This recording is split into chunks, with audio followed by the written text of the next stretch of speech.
as our game progresses, we're constantly trying to avoid all of these different helicopters to get the highest score.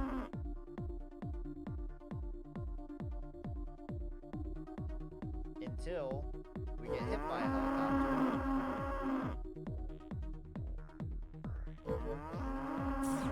And the game ends.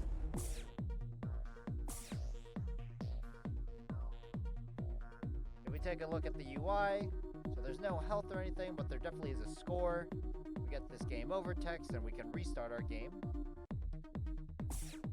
You can see that the game tells us our objective.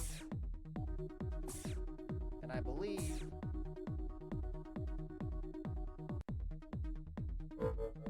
when we use our beam, it actually tells us to recharge.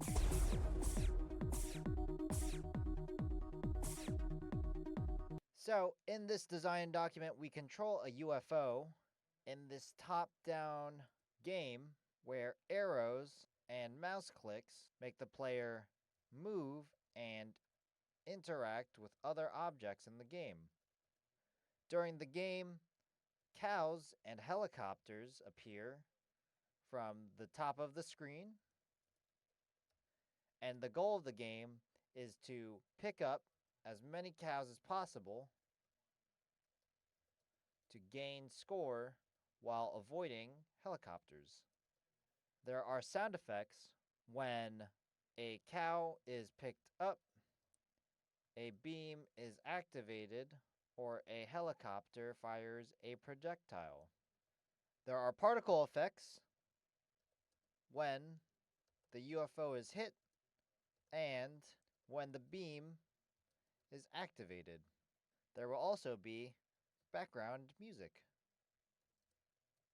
And then as the game progresses, more cows and helicopters spawn, making it difficult to collect more cows. For the UI, the score will increase whenever a cow is picked up or a helicopter is hit by a beam. At the start of the game, the title doesn't appear, and the game ends when a helicopter hits the player. And then for other, there's the ability to restart the game and a way to tell the player when the beam is recharging. So hopefully that little sample game gives you a good idea of what you're trying to accomplish. I would highly recommend taking a look at some of your favorite games, seeing what some of the really basic mechanics and controls are of that game. See if you can break it down yourself. Take a look at other games.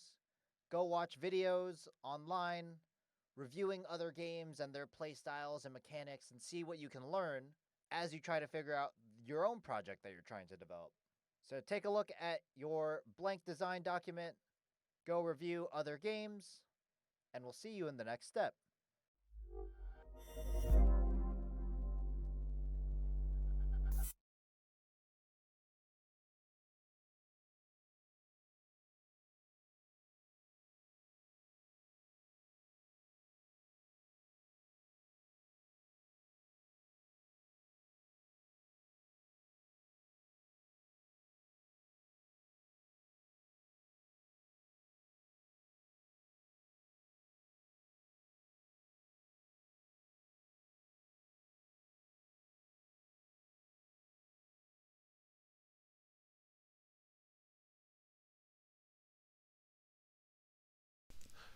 Okay, sorry for the delay. Had to go and turn my food off. Okay. Alright, so that's not going to take an hour and 30 minutes.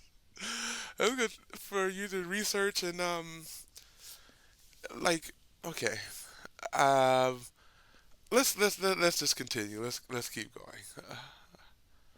Because thinking through how you fill out a game design document in an hour, even when you just have an idea that you haven't worked out, you haven't even, like, the whole purpose of this is to find out whether your mechanics work or not. Um, oh God, and then to simplify the idea is also something. So much stuff to think about. Okay. Um,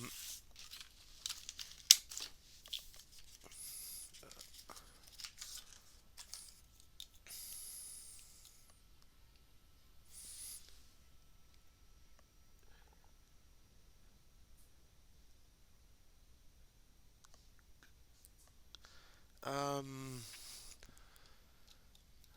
sorry, I'm trying to uh, think of some examples.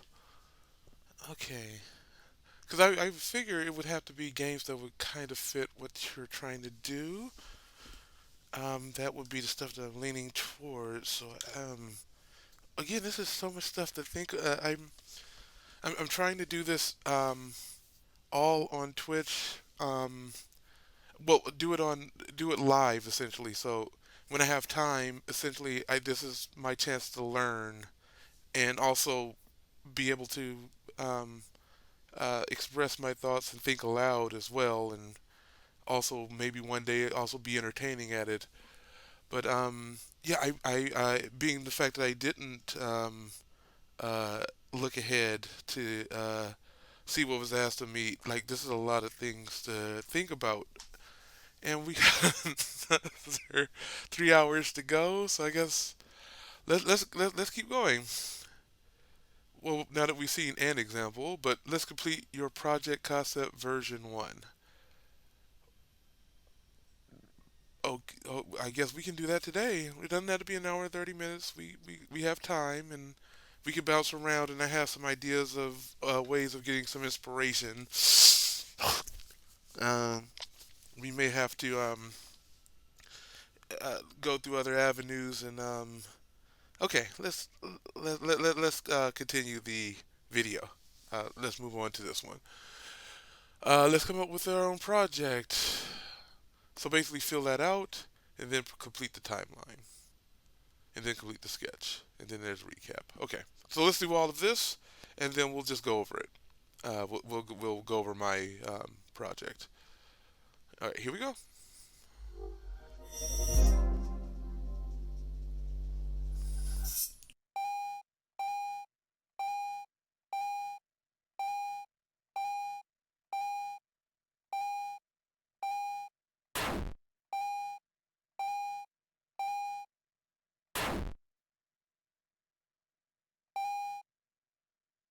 So we've taken a look at some examples that we can use to fill out our design document.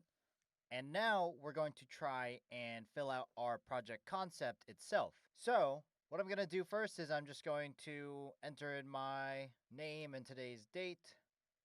And then we're going to start filling in the blanks for the concept of our project. So for this project, I want to create an interesting game where the player doesn't actually control anything. It's kind of like a tap or a click based game. So you control the mouse, really, not even a player type. And then in this will be a side view game because you want to be able to see the things moving up and down the screen. And then for user input, I'm just going to do everything actually just on clicks. So where mouse clicks makes the player destroy different objects.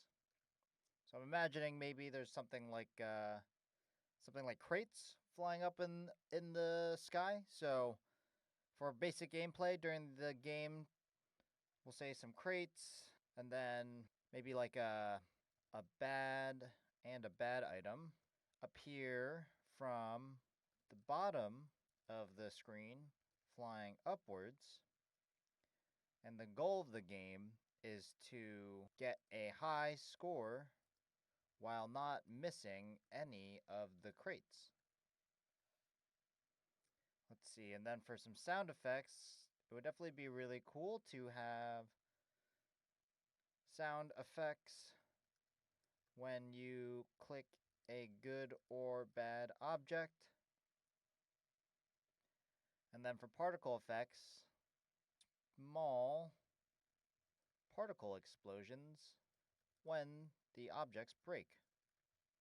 And then for the optional, we'll see maybe eventually there will also be background music that we can add to our game.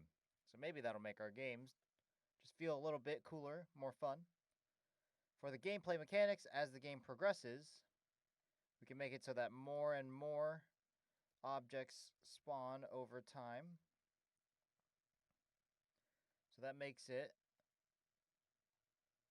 difficult to track all of the objects we should be clicking. And then optionally, let's see, what's a fun optional mechanic? Maybe we start introducing more and more different objects from the standard that can act as power ups. And a fun thing would be we can add combos. So the more that we click in a chain, the more points we can earn. For the user interface, we'll definitely have a score we're keeping track of that will increase and decrease whenever the player clicks on a good or bad object. And then the name of this game, we'll call it Clicky Crates. And the game will end when we miss one of the good objects. And then for other features, we can restart the game and we can have the player set the difficulty. So that sounds like a pretty interesting idea that we can try and tackle. In general, a really good thing as we're creating this game. Think of how cool it could be, but keep in mind we're going to be starting very simple just to get those interactions in. So you can use different models or assets from the asset store, for example, to get a better idea of the game that you're trying to create.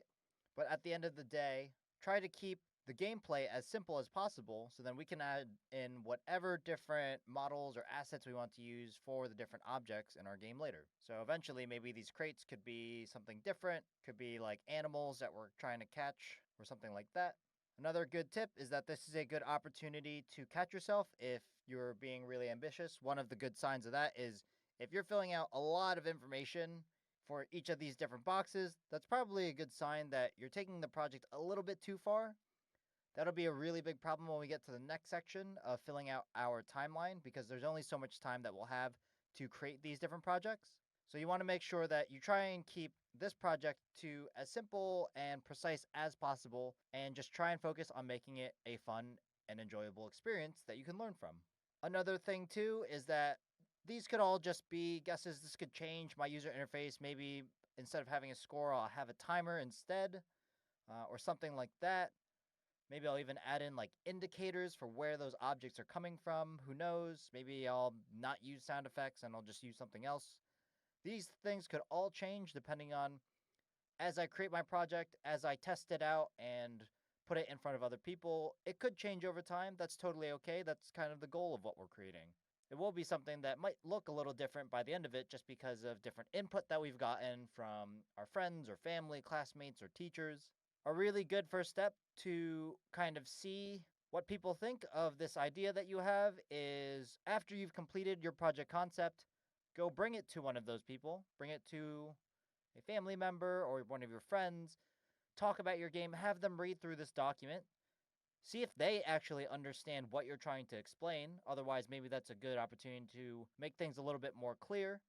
And then also see if they have any feedback for things that might be easier to do or things you could add in or improve or things that you could remove. That way, once we get started on creating our project, it'll be a lot easier to make sure that we're creating a simple project that's really good. So what you're going to do is in your project design document, make sure you fill out your name, fill it out with the basic concepts. Hopefully after doing those examples, you'll have a really good idea of the different ways that you can fill in all of these fields for the game that you want to make. And then go show it to a friend or a family member, whoever, and get some feedback. See if the idea that you have makes sense and see if there's room to improve. Now it's your turn.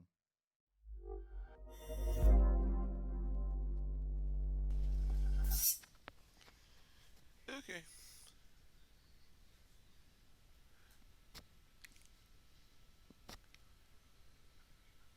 And now we're going to look at the timeline video. Complete your project timeline. Now that we know the basic concept of our project, let's figure out how we're going to get it done.